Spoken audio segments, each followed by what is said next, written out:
under ibandla AFM Gibson Gate Assembly. Can we clap hands for Jesus? Sibonga uNkulunkulu simamukele. Singale lezo sandla sisho kakhulu egameni likaJesu.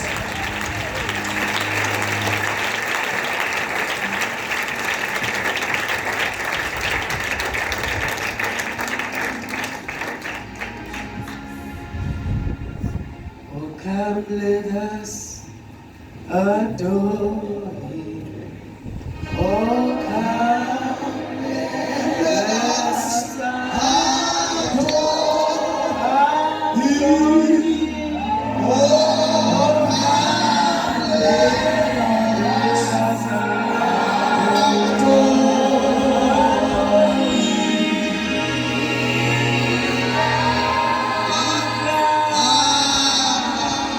the Lord. Oh, come. Oh, come let us adore Him. Oh, come let us adore Him. Oh,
come ha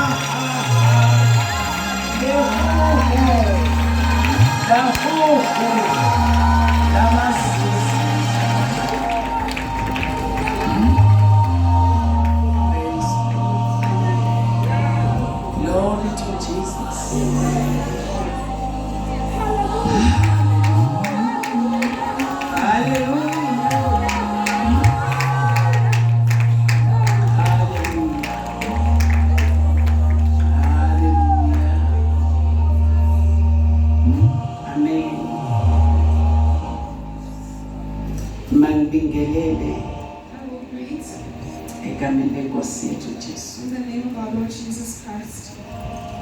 Ubaba wethu Our Father ungcobo wakuleli bandla. of this church. Ubaba wethu umzobe. Our Father Babuzobe, Ubaba ubishopi. Bishop, Abagcotshwa nje bonke. all the other pastors as well. Nesingabazi. Those we don't know also. Nabangakaveli. Those who haven't appeared also. Nabasazavela. Those who still going to. Abaseyizibhamu ezincane. Who are small guys. Uma kubuhle nje Nkosini. If it is precious in the Lord, Isazobaveza Inkosi. the Lord will still redeem them. Ake ngibona bajabulela ukuthi iluphi lolu suku. Let me see those who are happy. Lesingaki namhlanje? Ake ngitshele mina lesingaki? Inkonzo yabantu abanjani? Abasha.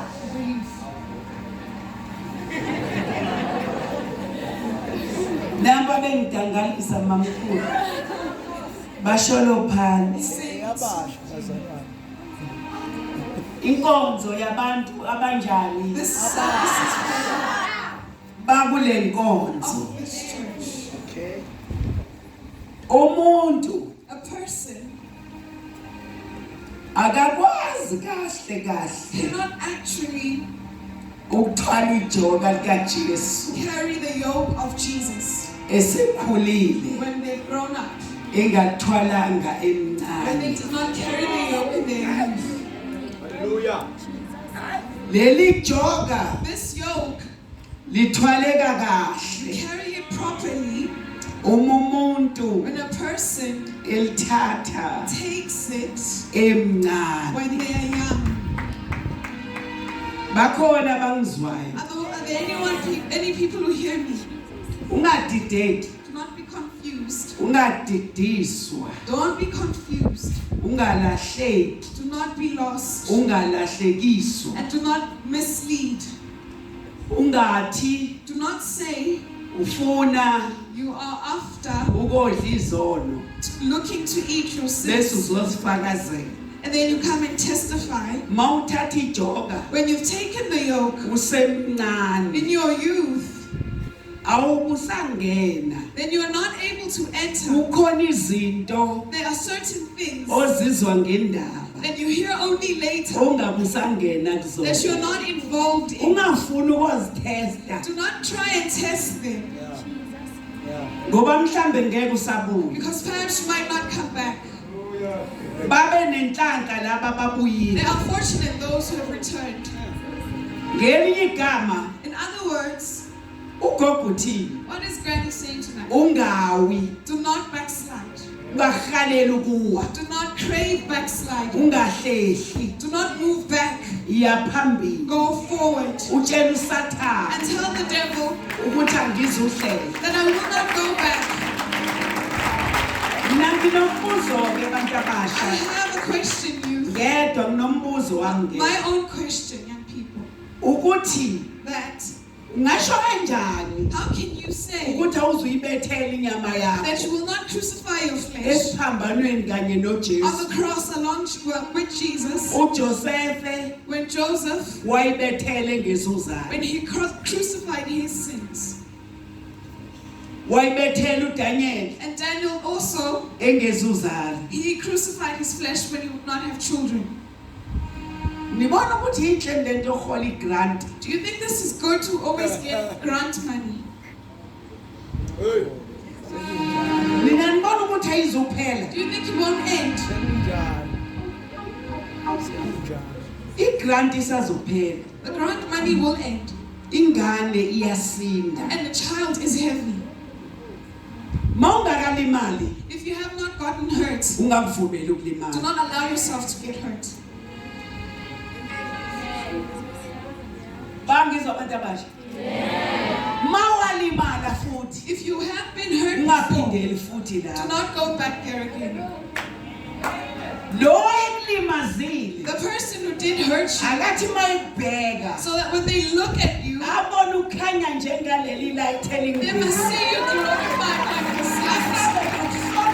And be afraid to even come close to you. Yani ngoba lithi ilizwi leNkosi Because the word of God says says lithi uyobuyisa ubusha He will bring back the youth abuyise njengokhozi and bring it back like the eagle. noma woniwa Even though someone sinned against you, mawusulunga phakathi when you've now been right inside, okwakukala kudlulile the old has passed. bheka sekuvele kusho Behold, the new has come. ungakaleli ukubuyela Do not emuva crave to go back.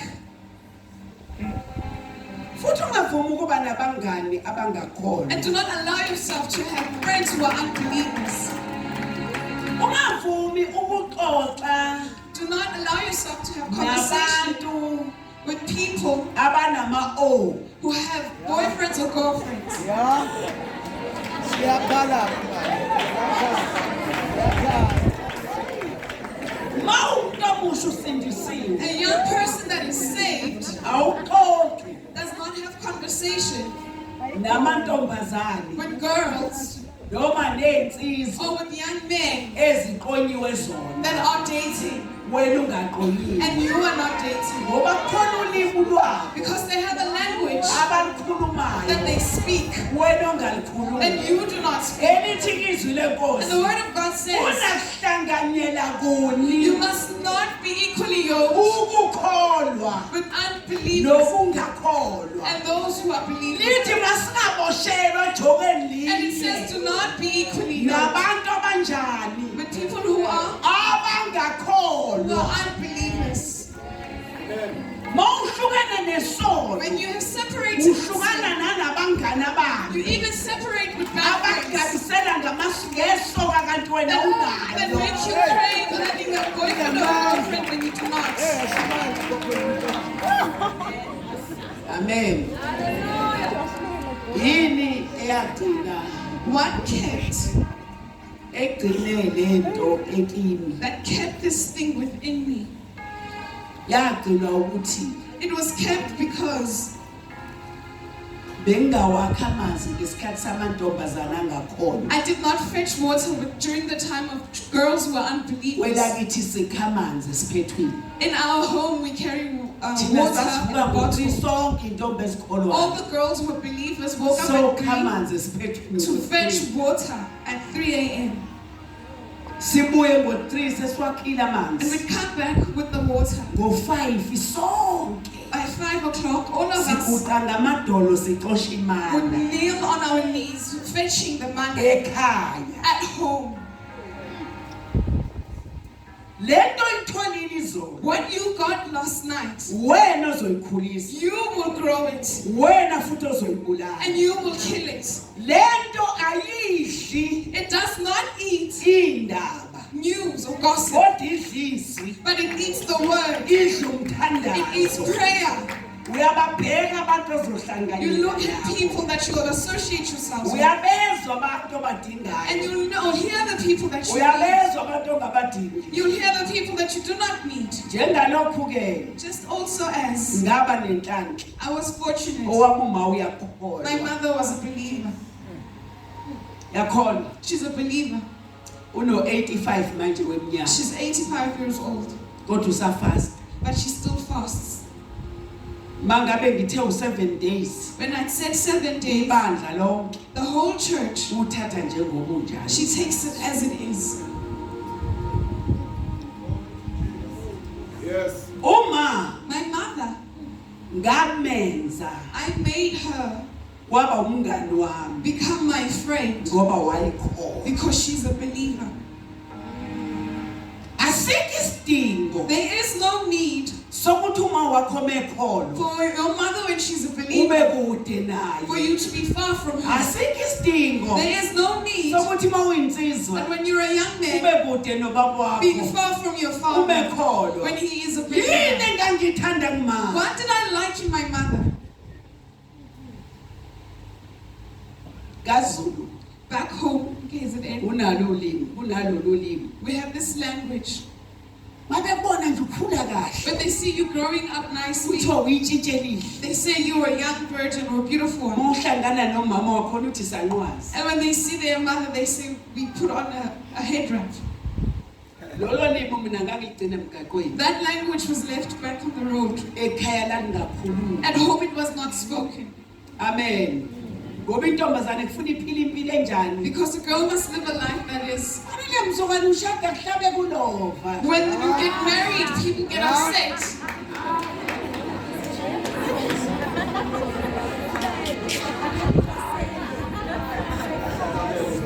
Ukuthi unengane ezintathu ahlabe kulova Children, let's get upset. ngoba wavalelisa emkipitweni. Because she said no to cohabiting. Amen. Zinsizwa, insizwa. Young men, Hey, ngilani nje shaka. I'm with you tonight. Ngifuna ukubona. I want to see Ukuthi kuzogcina abantu noma kuzogcina nina noma kuzogcina who will be uJesu. lost, whether it's you or Jesus tonight. Konke ezobenza uThixo la Jesus will be doing something tonight. uNkulunkulu phela kasweli. Because God is not in need. Akafika uNkulunkulu enze insizwa bese uyaswela. God doesn't just create men and then he's in need. Nithini? What are you saying? Thina limlweni. What is your language? Bathi abanye ayifuneka sitest. Some say we need to taste Ukuthi siyazala yini. that we know each other. Engikusize mina ngizihambele ngiye KZN. Let me help you so that I can go back home. Uyotesta You will test mawusushadile. when you are married. Uyobukhala Then inyembezi. you will cry tears, Ukhalela itest yakho. crying for this taste. Isithi ngifuna ubaba. When it says, I want my father. Noma ngabe uyoba udokotela. Even though you'll be a doctor Ushade nometro. and you marry a matron, Uyowimfodobo ngalelo the la. fork will fall that day. Qamuka When it comes, ingane watest. when the child comes after you have tasted. Awuyinsizwa kuleli A bandla. young man is Awutesti. you do not test. Uhlala ngensizwa. You stay as a Ahlali intombi zodwa. not only young women, Lensizwa men ziyagcinwa. also have to keep themselves. Akudinwa abantu besifazane Women kuphela. only are not meant to keep Lensizwa themselves. ziyagcinwa. Men need to keep themselves also. Ukuze insizwa ezigciniwe. So that the young men who've kept themselves Hawu mayingcwele. Sithola isinkwa can receive bread esibekelwe that insizwa. has been left for men. Ezizigcinile kubantu That has besifazane. kept themselves for women who did Ezingagijimi. not run Njengamakhehla. like old men. Linjani Yanizwa bathi abantu I can hear you. bathi liqinile. Some of you are groaning as if it's hard. Liqinile lona. It is difficult because it is the right one. Kuhle yini ukuthi utheste Is it good that you test? uthi mawusushada And when you get married uzokhetha intombi and you're choosing a young girl Oh. that is a virgin futhi ungayitsheli and not tell them ukuthi wathesta. that you've tasted. Yobona ngekhanda nje ukuthi lekhanda You'll see with this head that this head that Kodwa likhanda noma kuthiwa no matter what has been said, this head elomnyeni wami. belongs to my husband.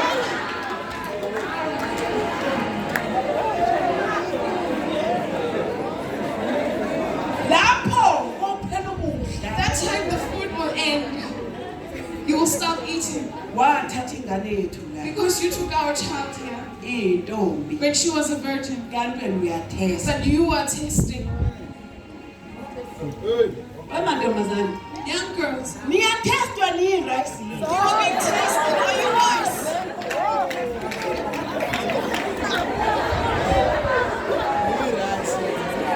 Mina ngamtshela nje usathane ngathi ngeke ungitheste. I told the devil that you won't test me. Nakuba kungakasho ukuthi angizushada. And I had not said that I would get married. Ngamtshela mina usathane ngathi ngeke ngilale nendoda engashadile. I told the devil that I will not sleep with the man who is not Ayimtshela married. usathane. I told the devil that. Futhi ngaphinda ngamtshela ngathi angifuni And I told him ukushada. that I don't want it to happen that when I Ngoba get married, ngiyizwa lento. because I felt this thing, Athi angifuni ukushada nomuntu nje. to just marry a person kaNkulunkulu. of God.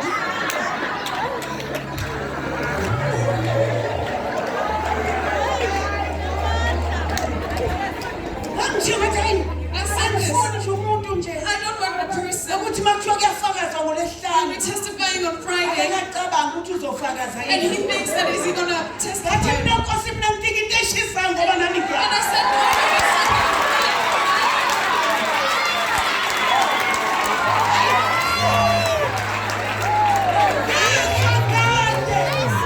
Ngezwa ngaye sebevela. I heard from the Lord when they were coming. Sebevela. They were coming. Wathi no. And he said, no, Hayi we. not you. Ngafuna indoda I wanted a man ezoma esikhaleni. that will stand in the gap. Uwena ke lo. And that is you. Ngafuna indoda I wanted a person ezoma esikhaleni. that would stand in the gap. Bafaka izicelo. They came with their requests. Yakhuluma Inkosi ebusuku. And the Lord spoke at night. Ngathi ungamkelele lodwa And itrain. he says, don't even accept one. Akulona lapho. It's not for you. Ngahamba ngawuthatha u40 days. I went and I fasted 40 days. Mangilele. When I was sleeping, Wamkhombisa uThixo. the Lord showed me, Wathi yabona abantu you see these people abebekho. that were pointing at you. Lo uzomthatha. This one that you were going to choose Ngekaphili isikhathi esi. was not going to live long. Mina ngifuna ukusebenza ngawe. I want to work through you.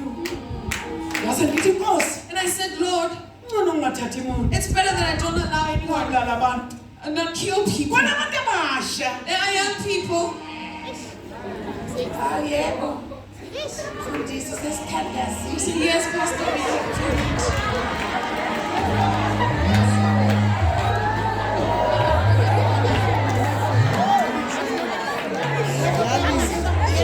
Yes, Pastor, I have prayed. Nensizwa na yebo. And then my young man says, Yebo baba sengithanda. yes, Pastor, I prayed. Yebo baba sengithanda. Yes, Pastor, I prayed. Kobonakala ngani ukuthi bengathandazi. How will we see that they did not pray? Kobonakala ngani babo ngathi usemncane kunabo. How will we Kobonakala ngani How will we see ukuthi bengathandazi. that they did not pray? Ushada ngoJanuary, They get married in January, February, in Feb, March, month of March, ngoMarch and then in March, sekufuneka kusondele obishop. now the bishops must come closer.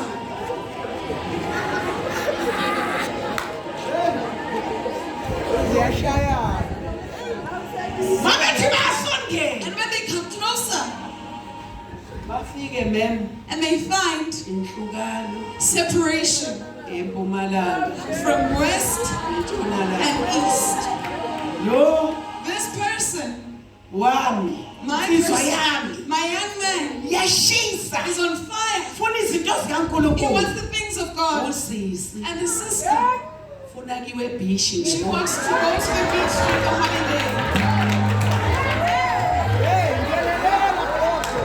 Owami, My young man, ngoba iholide ubezile ububi. in holidays they used to fast. Inamandla It's better than, Baba angiboni ngathi Father, I don't see. hayi It's as if, awuyona. Bathini mntana? Awuyona ngithethe. you're not on time.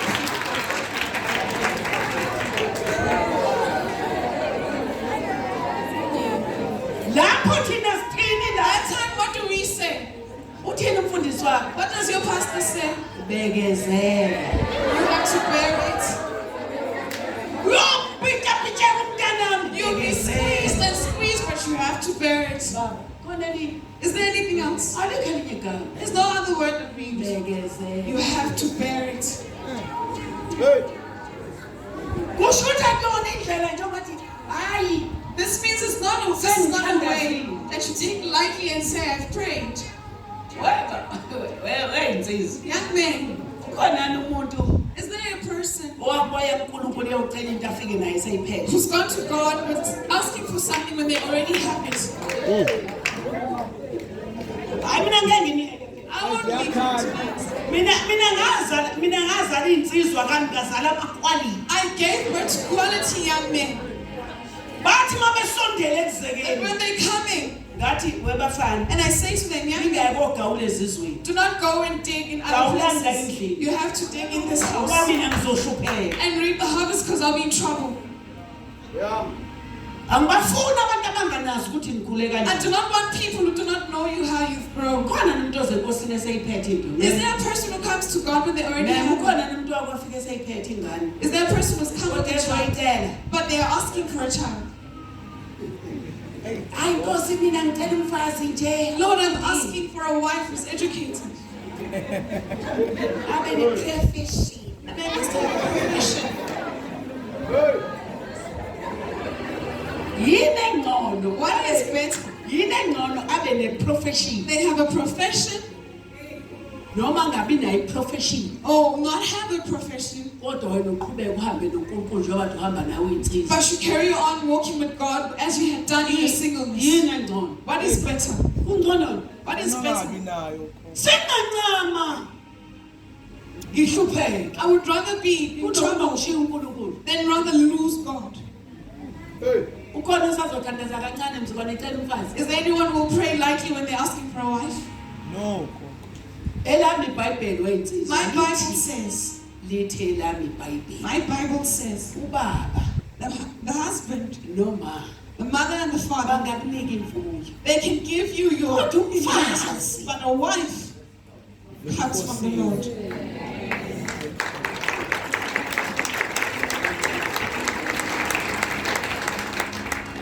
Hayi bengicabanga nje ukuthi uyena baba. I was thinking that they Kodwa that bese the one, endlini ngiyabona ukuthi but now I can see that.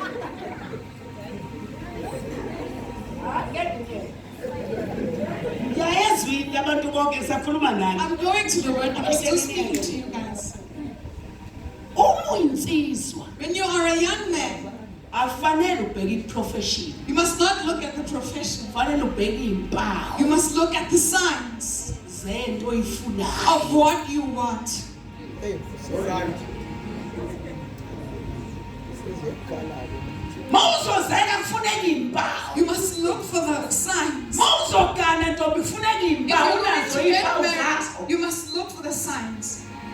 Ngoba uzomgana Because you will marry him, kanti ngesikithi but back home, sale ekhaya kwaZulu. back in KZN, Uyothi mawufika ekhaya kubo when you get to their home, abusemsamo. then they take you to the altars Abeke imbuzi. and they bring a goat Athi si nayi nyongo. and they say, here's the goat, Awuthola. please get this. Hey. Uphindisela phi manje? And where is he taking you now? Ekhaya uyaziwa ukuthi usindisiwe. At home they know that you are saved Awukhonzi. and you do not worship. Ukhonza uthini? You only worship God. Lo muntu omthathele endlini othi hayi uyena. This person you took from this house saying they are the one. Atshela ubani ukuthi mawungashadanga ungena ezulwini. Who told you that if you're not married, you don't enter heaven? Sakancane ngihlale nginje. I would rather stay like Kunoba this. ngiphile ngento zokwebiwa. To rather live the things that are stolen. enkonzweni ethi uyangishada For uyangithanda. a person to Kanti steal alukho me, lento say they uthando. love me and they marry me, but there is no love. Uzobuya ngizekele futhi. They will now end up making an example out of me. Zinsizwa. Young men, Lo muntu okesifubeni sakho unazo impawu zakhe. this person who's on your chest, do they have the signs? Sewubekezelile wena.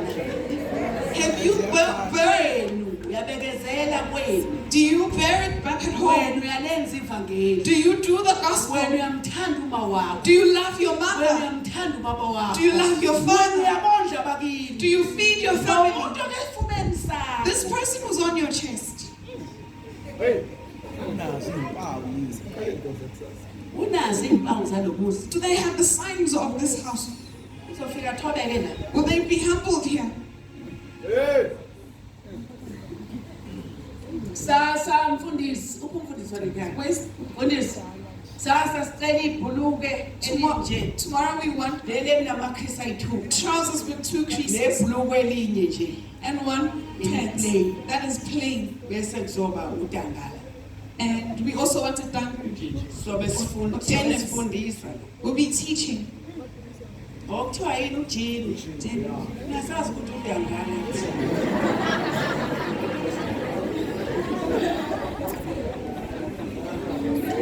Ngiyakwazi.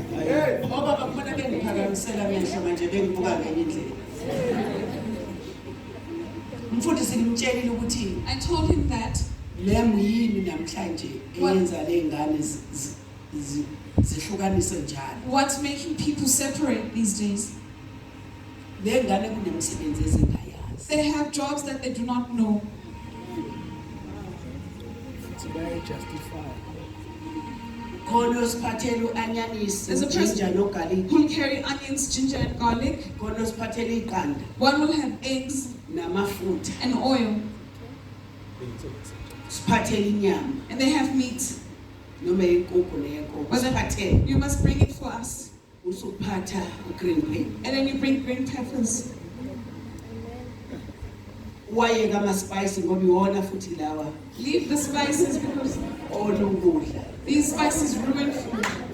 Nalitshela ukuthi ngiyakwazi ukupheka. You think you know how to cook? Nalitshela ukuthi ngiyakwazi You ukupheka. think you know how to cook? Hey,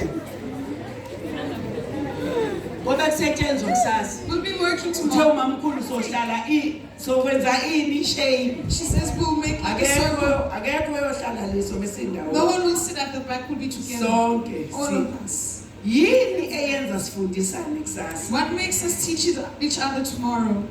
eKZN Back in KZN, bayazi ukuthi they know that mina I myself, angimeli AFM. I do not stand for the Ngimeli AFM. ibandla lonke I likaNkulunkulu. stand for the entire church of Ayikho God. into ebuhlungu njengokuzwa ukuthi umuntu ubuyile emendweni. There's nothing more painful knowing that a person has come back from their marriage.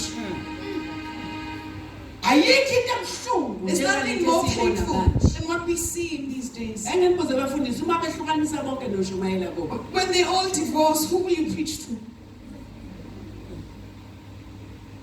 NoShumayela kubo. Who will you preach to? Asibanjwe semaphupho. They must be held. Umuntu But they're still ajentombazane ebekwazi kodwa When a person is a young girl, they ibe must know khona how to nje cook. into nje They must have this thing ethi uyakwazi ukuyenza. that they know how to do. Hayibo. Mhlawumbe abantu bakuthi nje. Maybe you're going to our family. Mzukwane wenda. When you get married, it's thinking. Mhlawumbe uyalena nje. Maybe you're just going that side.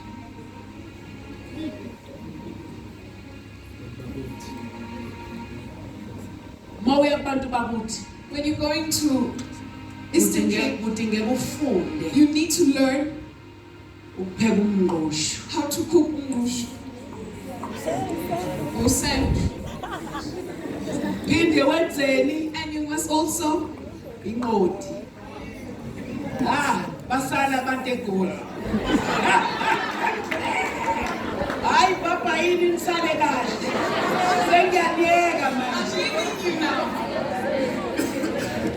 Soxoxa kusasa. We will talk tomorrow. Mhlawumbe uyakithi nje KZN. Maybe you're coming to KZN. elupheka uphuthu. Asilidli thina ipapa lekhaya. We don't eat pap at home. Futhi asiludli thina uphuthu uParish lekhaya. And we don't eat food. Sidla uphuthu.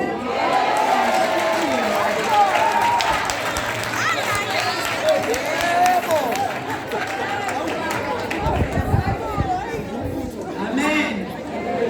Asilidli futhi idombolo lakaSpa. And we don't eat dumpling from Spa. Lela kaPick n The Pay. one from Pick and Pay.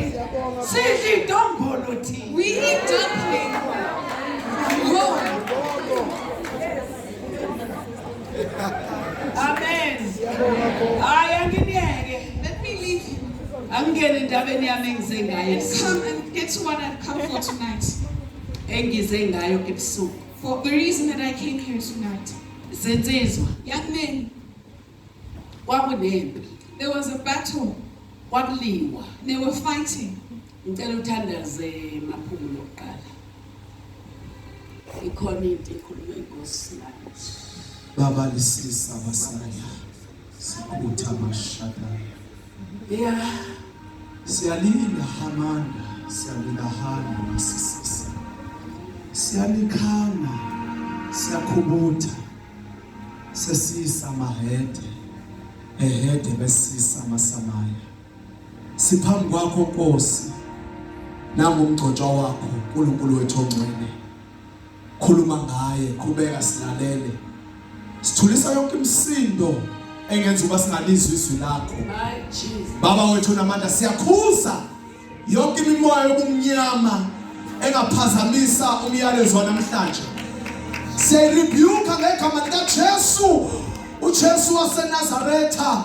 Phakama uNkulunkulu wethu uvele ebusuku ubonakale. Eheda makhamanda shakuda basabaya shishida basabasaba libude bethabathaba. Siyabonga uNkulunkulu wethu, phakama ubuse ebusuku ngoJesu Nkosi. Amen. Inkosi izosebenza kakhulu ebusuku. The Lord will work mightily tonight. Kwakukhona insizwa There was a young man ekwakuthiwa uDavid. who was called David. Wayemfanyana He was a young man. emncane, He was small. emuhle, He was handsome. ebukeka. He was lookable. Wayengabalwanga He was not counted empini. in the war. Babengabalanga abantu. They did not include him. Kodwa uJehova yena But the Lord wayembalile. had included him. Naye mesibuka When he esibukweni looks at himself in the mirror, wayengasiboni he esempini. did not see himself in Kodwa the battle. uJehova But the Lord wayembalile. had counted him. Umeseya And when he goes to empini the battle, wayengayini he kokuya. was not there to fight. Wayehambisela abafowabo. He was taking to his brothers a meal, Ebalethela bringing ukudla them food ngoba basempini. because they were in the battle. Ebalethela He ukudla brought food ngoba babesempini. because they were in the war. Inhliziyo His yakhe heart yafike yababuhlungu was hurt ebona when he saw the umfilisti Philistine elwa nempi fighting kaJehova. against the battle of Impi God. kaJehova The armies of God. eyisabisa He was umfilisti. threatening the armies of God. Wayibuka And lento David looked at this yamphatha and kabi. it disturbed him. Yathi mayimphatha It kabi. was hurting him. Wathi He said, umuntu a person, oyolwa when he goes to battle anqobe lo and mfilisti they conquer the Philistine, what uyokwenzelwani. will be done for them? Baqala abafowabo And his brothers started, bamgofa and they provoked him. bambone They mncane saw him as young, babone engafanele. and they saw him unworthy. Haleluya. Amen. Bambone mncane babone They saw engafanele. him young and an unworthy person. Inhliziyo But his heart, the kaNkulunkulu heart of God, yangena enhlizweni entered into the heart kaDavid. of David. Wathi membheka lo And when mfilisti David looked at the Philistine, wabona yena ukuthi uzoyinqoba. he saw that he could conquer this army. Haleluya. Khona into engithandayo It's wenzisa. something that I like. uSawuli When Saul, wambathisa when he was clothed, ingubo zakhe. he clothed David with his armory. Wathi lo bhuti And he said, ziyangesinda. they are heavy on me. Ziyangesinda lezi. This armor is too heavy. Wazikhulula. And he took it off. Wayesenza lento He was doing this thing uThixo amembulele yona. that the Lord had revealed to him Yokubulala umfilisti. to kill the Philistine. Amen. Ngithini ebusuku? What am I saying tonight? Kubalulekile It is important ulihlalela ugqoko to crave the anointing umfundisi that is wakho. in your pastor, Kodwa luseve. but you must serve it. Ngeke ulithole ungaliseve. You will not get it if you have not served it. uDavid David, wazigqoka ingubo he zikaSawuli. wore Saul's armor. Ngelinye igama umjuluko In kaDavid. other words, the sweat of David, Umjuluko kaSawuli Saul's sweat, wawela nakuye. fell onto David. Kodwa waphika ngokuthi But he rather said, akeze ukwazi ukusebenza njenganezinto zakhe. He cannot work. Akekho uzosebenza ngezinto uNkulunkulu azomambulela he would zona. rather work with the things that God reveals to him. Ngithini ebusuku? What am I saying? Ungalingisi. Do not, Yambulelwa do na. not Yiba nesakhi sambulelo. let it be revealed to you. Uma lo mfilisti ambheka uDavid, When this Philistine looked at David, ubona umuntu he saw a person azomehlula. that he could defeat. Ngoba yena uDavid Because David akahlomile ngendlela was ejwayelekile. not carrying the armory that everyone, or the weapons that everyone had. Lithi izwi lenkosi. The word of God says, Wayemfulaneni. he went to the river Wathatha amatshe and awu5. took 5 stones. Hallelujah. Philistine. When he got to the Philistine, Lithi izwi lenkosi labalingi the litshe. word of God says it was one pebble. Labalingi It was litshe. one pebble. Labalingi It was litshe. one pebble. Akubanga manje. It was not many of them. Asisebenzi We're ngamanje. not working with many stones. Sisebenza ngelitshe. We work with one rock. Elilodwa. One rock. Itshe. A rock. Wathi memshaya And umfilisti. when he hit the Philistine, Wamshaya he hit him ebunzini. right on the forehead. Wawa. And he fell. Wayesiyamqedela. And then he finished him off Ngetshe. with one pebble. Siphetheni thina What do esikolweni? we have as believers? Siphethe We itshe. have the rock. Legumbi. The rock Elanqetwa ngabakhe. that was denied by those people. But in fact, it is the heaven. It was a miracle in our eyes. Not men, Hayi ngempi. not by might, Hayi ngamandla. not by strength, Ngomoya but by the kaNkulunkulu. Spirit of God. Iy'ntaba The mountains zizoba amathafa. will be leveled. Sidinga uDavide We need Davids balesi of sikhathi. this time. uNkulunkulu akasweli. God is not in need. Akwazi ukuthula nje. You can't be quiet. eSouth Africa kuthule kuthi In inyanga. South Africa, Iy'nsizwa quiet. zonke. And all the young men, Ngisho ukuthi zonke iy'nsizwa zonke nje. are you telling me all the young men will drink Zidla ama-drugs. and eat drugs? Ayikho nje insizwa. Is there no young man? Asikho nje insizwa. Is there no young man Esithi lo mfilisti udelela that kakhulu. say this Philistine is too arrogant? Akasiphume nathi We sibone. will go out and see. Ukuthi uphi lo And uNkulunkulu. where is this God? Nithini insizwa What mfana? are the young men saying tonight? Lento ibiza ukuzidela. This means you have to deny yourself. Fanele sibe nensizwa We need young men ezizokwenza intando that kaNkulunkulu. will do the will of God. Akudinanga ngobaba ulabehulela. It didn't end with Barbara Lakulen. Nale endlini bakhona. But in this house, there are Fanele principles. vele ulabehulela abancane. When the young Abaholi bethu bavele appears, abancane. our fathers must also appear for the young age, Abazosetshenziswa uThixo. who will be used by God. Hallelujah. Amen. Akake sivaleni amehlo. Sizofundiswa sivala amehlo ethu. To close our eyes as we read scripture. Ikhabo sibe bethaba bathile bethaba basiyathaba. Thabala basiyathabathaba. Inkosi yasebenza izosebenza The Lord will work kakhulu ebusuku. mightily tonight. Sifundiswe baba We will read the scripture, kwabaseRoma Romans 12. chapter 12, Sifunda 1 no 2 no 3. verse 1, 2, and Abese 3. siyathandaza. And then we pray. Hallelujah. Uthi Ezra Ezra says thina that we siyezwa can feel ukuthi ukhona that He is present. uNkulunkulu God is present. owahamba Who nobaba had walked with our forefathers, bethu our forefathers, abenza isivumelwano who had a naye. covenant with Him. Thina We siyomfuna We lo will seek Nkulunkulu. this God. Siyomfuna lo We will Nkulunkulu. seek this God. Asihamba We thina will not go siyempini into battle isandla with our hands, sikaJehova with the hand of the Lord, singekho if it is not phezu kwethu. above us. My Jesus. Hallelujah. Yebo baba. Romans 12 verse 1. Yebo. Ngakho ngiyancenga bazalwane ngobupele bukaNkulunkulu ukuba ninikele imizimba yenu ibe ngumnikelo ophilileyo ongcwele othandeka kuNkulunkulu. Kube ngukukhonza kwenu kokuqonda. Ningalilingisi lelizwe kodwa niguqulwe isimo ngokwenziwa ibentsha ingqondo yenu. Kuze nibe nokuhlolisisa okuyintando kaNkulunkulu, okuhle nokuthandekayo nokupheleleyo. Verse 3. Ngokuba ngomusa engiwuphiweyo ngisho kulowo nalowo phakathi kwenu ukuthi angacabangi athi mkhulu kunalokho afanele ukukucabanga. My Jesus. Ngokuba acabange kube ngokuqonda njengalokho uNkulunkulu abele lowo nalowo isilinganiso sokukholwa. My Jesus. Sicela baba umzobe athandaze. Yilo ke uNkulunkulu leli.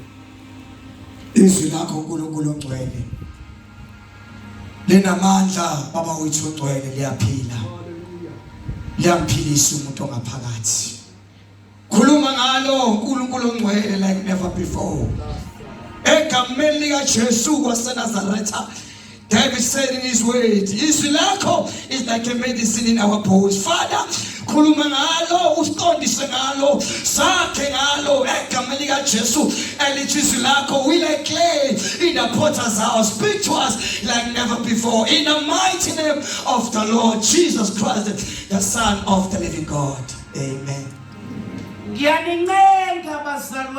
plead with you, brethren, the goodness of the Lord, that you are to offer your bodies as offerings or sacrifice, living sacrifices and pleasing to God.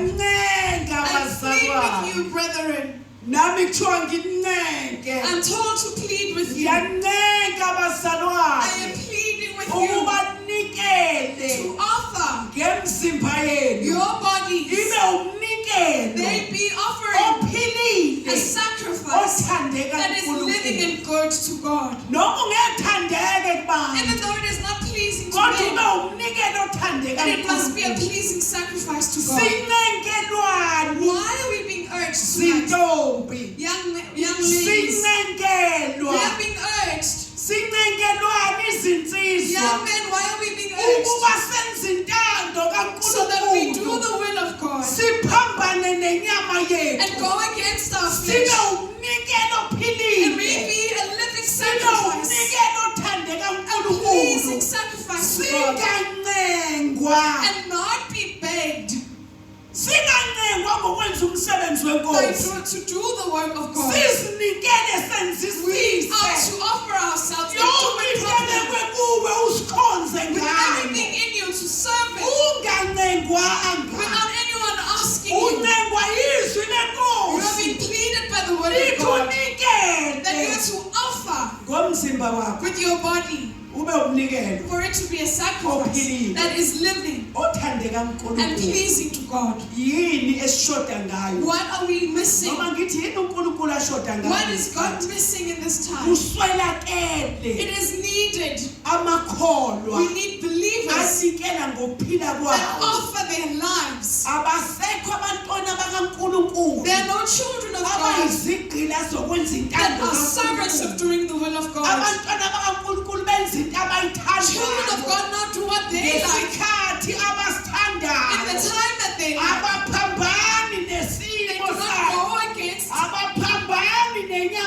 do not go against their flesh. They do things because their flesh desires it. What makes people or believers to be begged? You must offer your bodies. I'm also pleading with young people for you to offer your bodies for them to be living sacrifices. Do not copy this world. Do not imitate this world.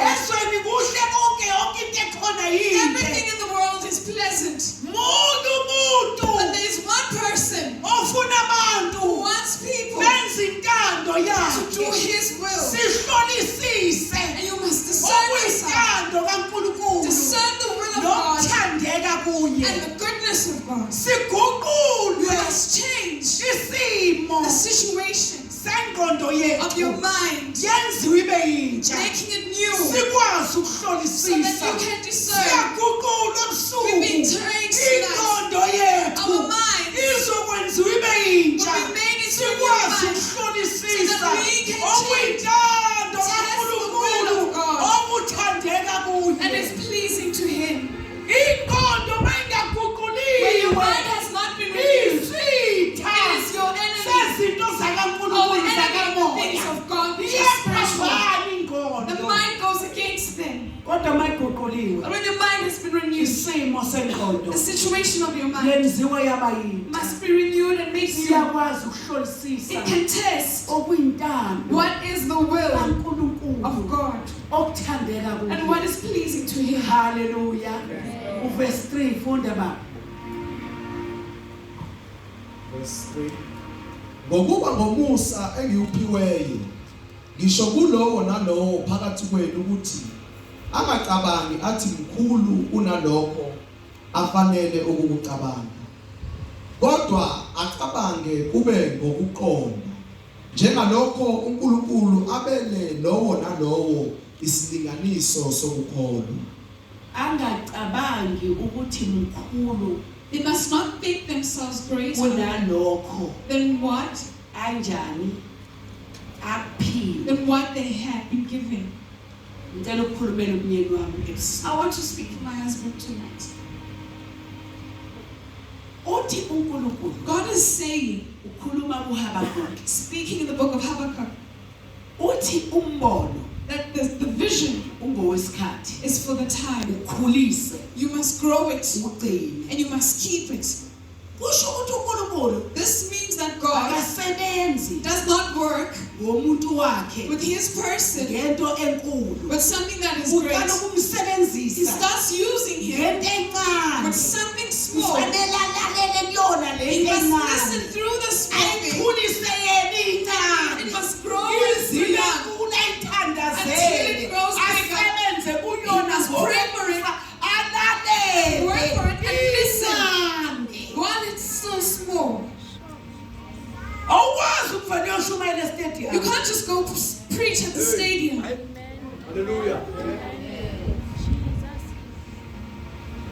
Ungazi ushumayele la khona abantu ababili If you haven't preached to only 2 people nabathathu. or 3 people, Kukhulise, you must grow it. kuteste. You must taste it. Akusebenzi It ngatestile. does not work after before it's Test. tested. Test it first. Yitheste lento ekwena You ikhona. must test this thing that is within you. It's there. Ungayilindela ukuthi iyozibe enkulu. Don't wait for it to get greater. Yeah. Iy'shosha zosukuma ngesinye isikhathi. Crippled will stand another time. Okwamanje safuna usebenze But for now, you must ngalokho. work with the small bit that you have. Malihalela ugqobo olukhulu. Do not crave the great anointing Ngoba ulazi ukuthi lisuka. because you don't know where it comes from. Kunezinto There are ogqobeni olukhulu kunezinto. In big anointings, there are things, Kunama-challenges and there are challenges of great anointings. Mhlambe wena Perhaps you ngeke ukwazi ukuwaphasa. will not be able to pass them. Ngoba In grace, yenza lokho okuphila. you must use what you have Ungakwengelinye igama ungazeli. and do not weigh yourself. Mawuzobeka umuntu izandla ephethwe ikhanda. When you lay hands on a Waqala, person Nkosi. who has a headache, you say, "Oh Lord, you started." Hallelujah. Yeah. Ungayifuni into engaphezu kwayo. Don't want what is greater than you. Qala ngayo le ncane. Start with the small bit that you have. Hallelujah. Amen. Angifuni ukunishiya. I don't want to leave you behind. Into engayifuni angifuni futhi ngikopele. And I don't want you to imitate. Ngifuna umuntu enze lento ebekwe kini. I want a person to do what has been given to them. Mawuzobeka izandla abantu baphile. If you lay hands and people get healed, Unento ozongayo. you have something that you sense for. Uthi ukuthi nginani mina? So what do you have? Ngiphiwe I've been given ukuthandazela abantu. to pray for people. Ngizokutshela ukuthi uzongani. I'll tell you how you sense this. Uzwa ngokuthi You sense by makiwe enkonzweni when we go into the service ungena house to house. and then how Uthi mangene Home awungena service. emzini womuntu. when you enter a person's home, Usuke ekhaya from home uphethwe ikhanda. you have a headache. Mhlawumbe uphethwe isibho. Perhaps you have a Uthi pain. mawunyathela lo muzi And when you enter this house, uzwe ukuthi saphela isibho. you sense that the pain has ended. Yeah. Leyo nto ibika ukuthi This shows that unesiphiwo sokuphulukisa. you have the gift of healing. Number 2, Secondly, akufanele you must not, iphele le nkonzo the service must not be ungamcelanga lo muntu ogulayo. without you asking for the person who's sick. Akodwa nikhona amakholwa. Ngoba uma ungamcelanga lo muntu Because if you ogulayo have not asked for the person who's sick, uyogula kuze kuze uphethwe yinto engabe uthandazile you'll be yaphuma. sick the entire night, but the same illness that you should have prayed for. uNkulunkulu uswela abantu God needs people azosebenza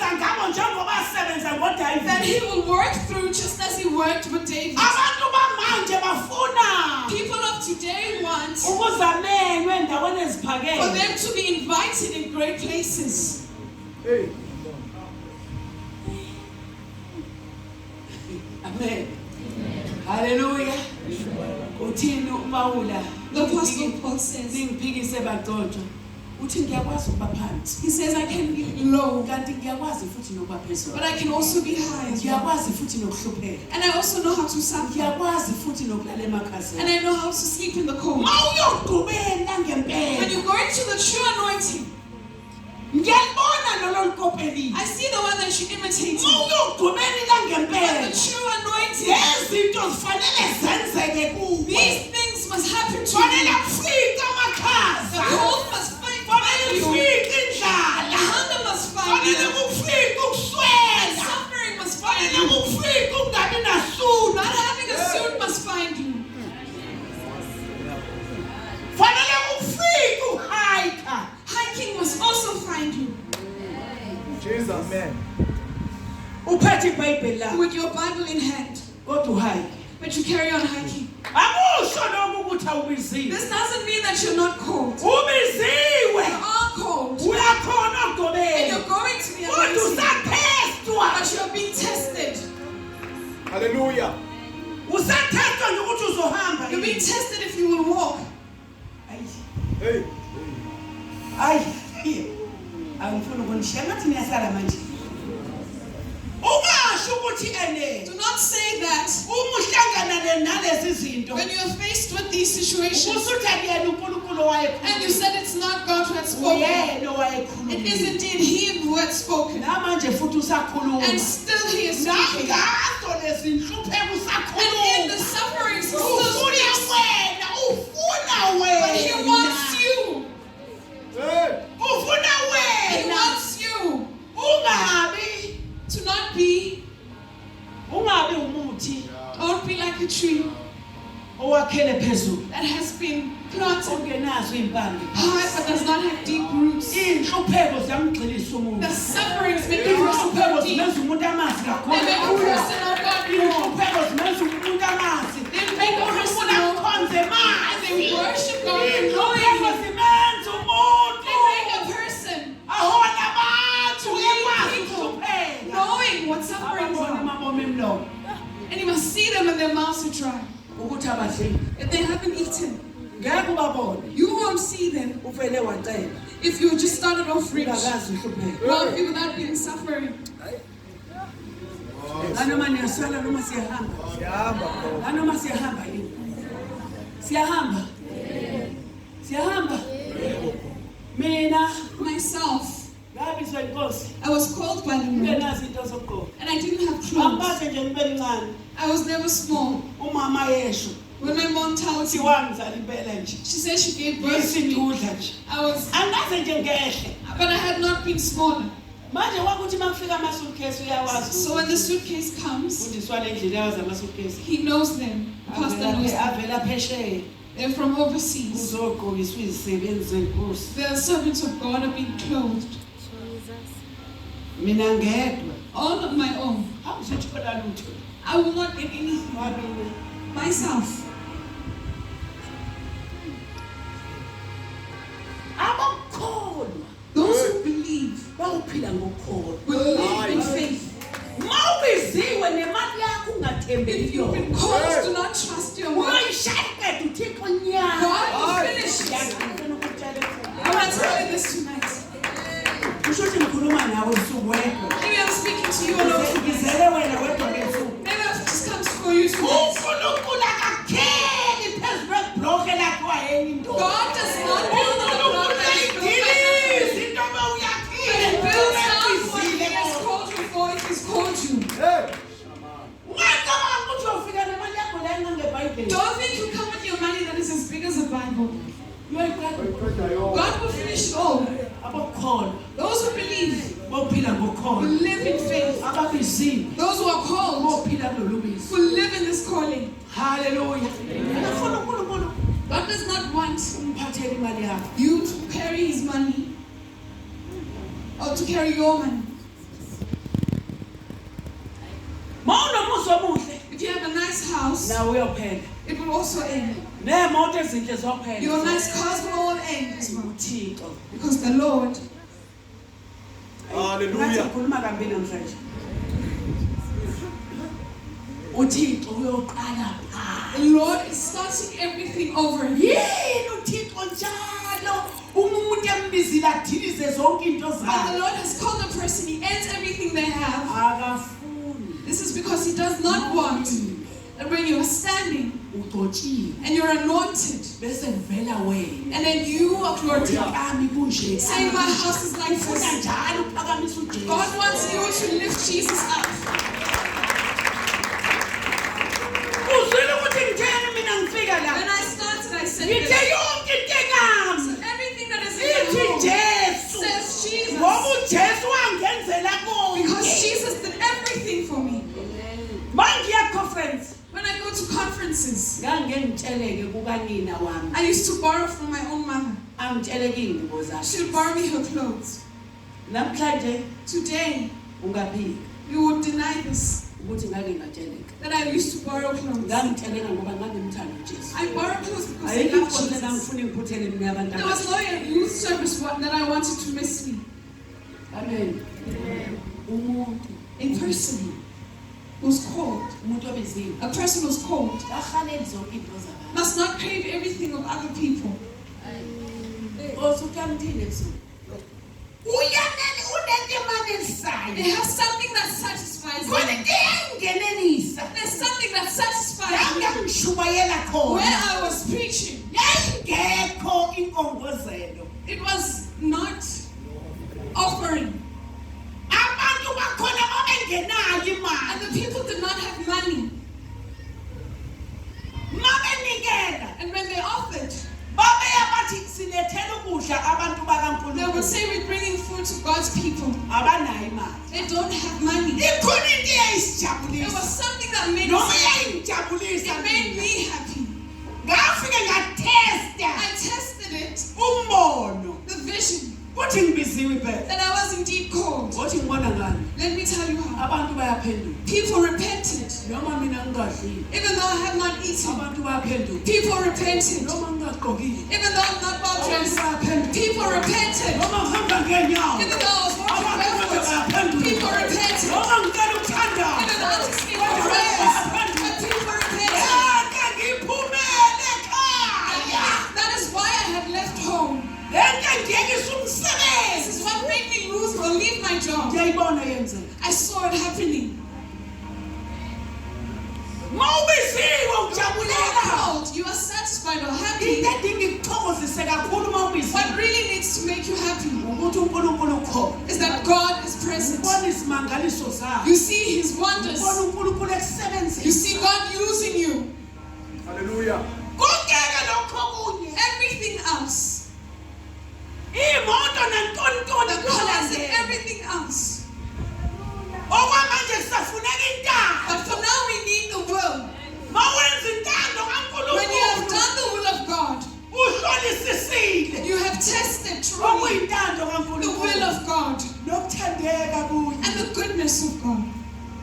haleluya mawusuhlosisile Once you have tested, ushiye ekhaya you leave home bedla while they're eating bebusa and they're doing well. kumnandi Everything is nice. ngake ngiphuma I ekhaya used to leave home ngiphuma ubaba efikile and my father had just ubaba come. eselivile You had come from leave. yazi ukuthi ngiyendlalela And I know ithi lento that engaphakathi this thing inside mina says ngakubiza that I have called you.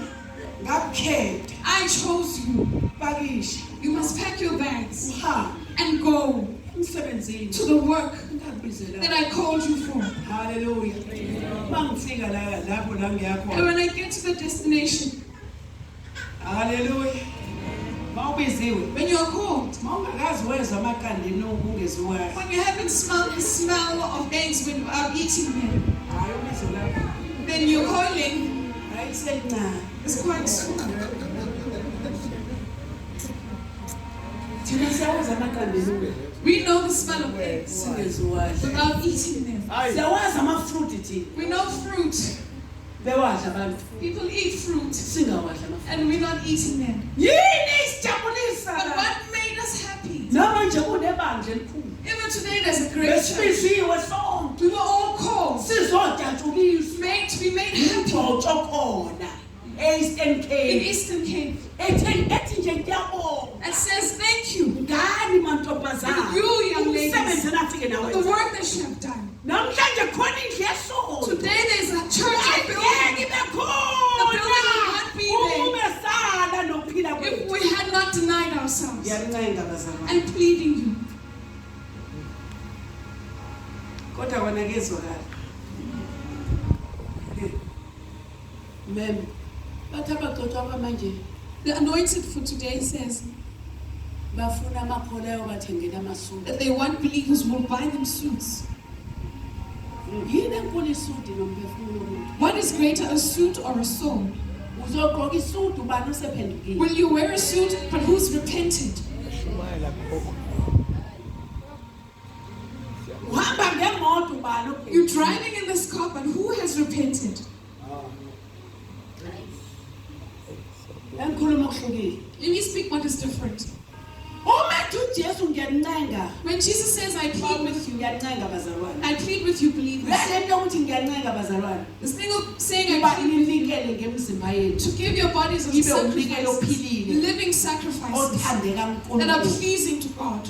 mawubiziwe When you are called, awuhaleli abantu abahamba ngemoto you do not crave people who are driving. ikakhulukazi wena usuke uhalela ukuhamba Especially you are craving walking with God. into ebalulekile la wena ubiziwe What is more important is that you're called, you have to walk with God. imoto iyolandela A car will follow. kolose 3 In Colossians chapter 3, seek Him. okwaphezulu Seek what is above. konke lokho kunye And everything else, uyoneze He will add it on. ungaqali ngokufuna ukucela Don't start wanting wealth. ezi ucebe You should have wealth, Hey. kodwa uNkulunkulu udolo but you do not have God. amen uthini uPawula What is the Apostle Paul saying? ulungela It was good for me, ukube ngihlushwa for me to have ukuze sufferings, ngazi izimiso so that I could know zevangeli those standings of the gospel. okunye Other things, mawubiziwe when you have been called, ubonakala kuyihlazo it's seen as a shame. Okunye. Other things, ukuthelela borrowing things ubhuti omunye from another akuteleka brother, ibhanti lakhe for him to borrow you his noma coat, akuteleka iyembe or for him to borrow you his ngicela shirt. ukusikhulula I want to free you ukukhululeka and be free. usamukele isimo Accept the gift, the situation. abakuteleke They must borrow you, masebekutelekile and once they have borrowed you, uyofuna uNkulunkulu wakho you must seek your God, okubiziwe who has called you. Amen. uhlolisise ukuthi kona yini lokho engizwile Nkosi Is this really what I have heard, Lord? ngoba bengingalele bengithi ngizwa wena Because I was not asleep, but I heard kwenzekani you. What is happening endleleni yami in my walk? haleluya asambe ngokubona We do not walk by sight. sihamba ngokukholwa We walk by faith. haleluya malingekho ibandla When there is no church ubiziwe and you are called, ufike uliqambe wena you name the church uphathe izwi and you call the word ukholwe and you believe elithi in the word that says umhlabathi the soil eniyakunyathela that you would step on uyakuba ngowakho will be yours.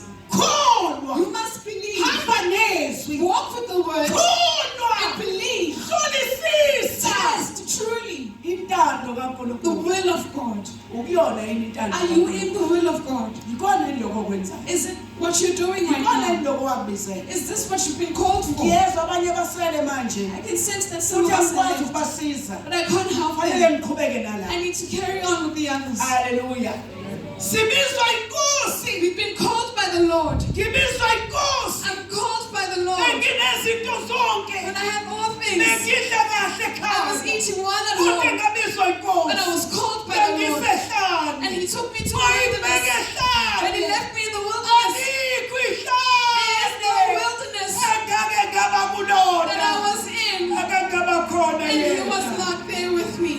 noma iliphi No ihlane matter what wilderness it was, abangihamba and I was walking in, basuke khona He was there. there. There is no wilderness. And I did not feel the Lord's presence. And there was no sound, no tongues. But I could hear the person who said, do not fear. You must be strong. You must stand. I am with you. I am with you. I am with you. Do not fear. I am with you. Do not fear. You must stand strong. Stand bravely. I am with you. I am with you. Do my work.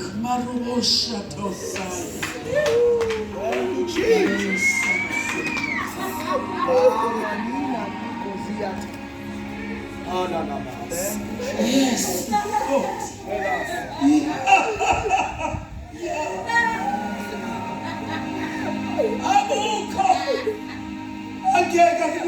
It's nothing that God cannot fix. There is nothing that He cannot do. The will that is perfect is yours, Lord.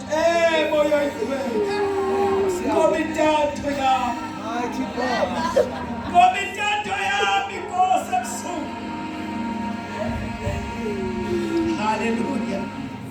My Jesus.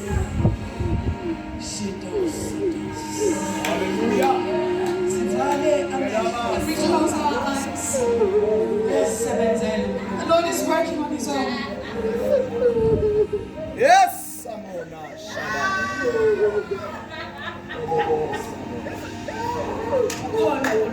The Lord is present.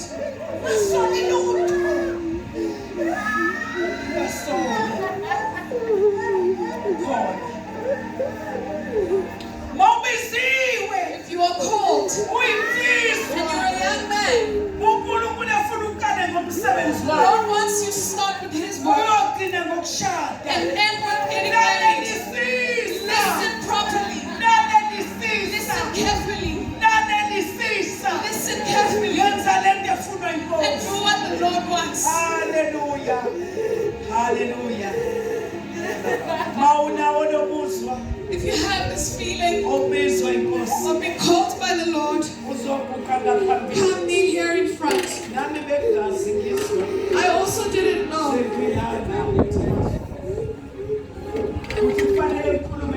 I have to speak like this. Kneel on your knees and offer your life to Him. Give your body as a sacrifice. As a sacrifice that is living and pleasing to God. You must repent or change the situation of your faith. Thank you.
your mind. senze umentsha Renew it. siphakamise izandla Hold up your hands. siyathandaza manje We're praying now.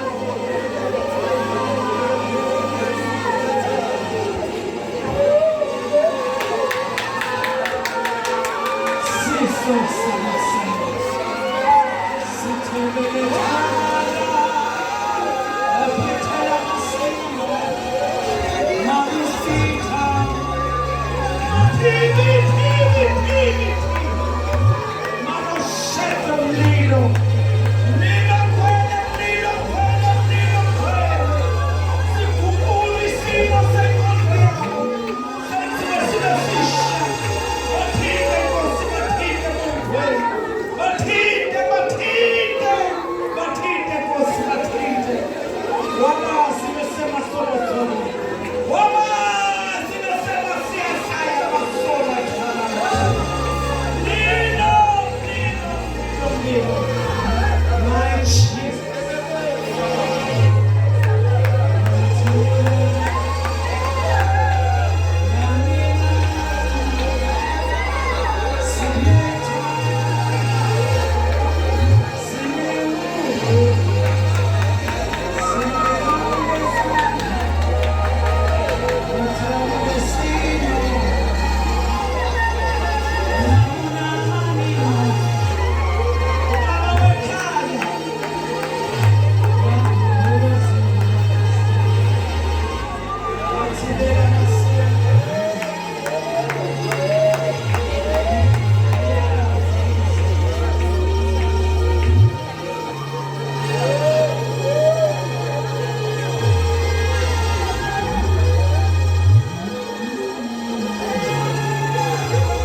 Yes.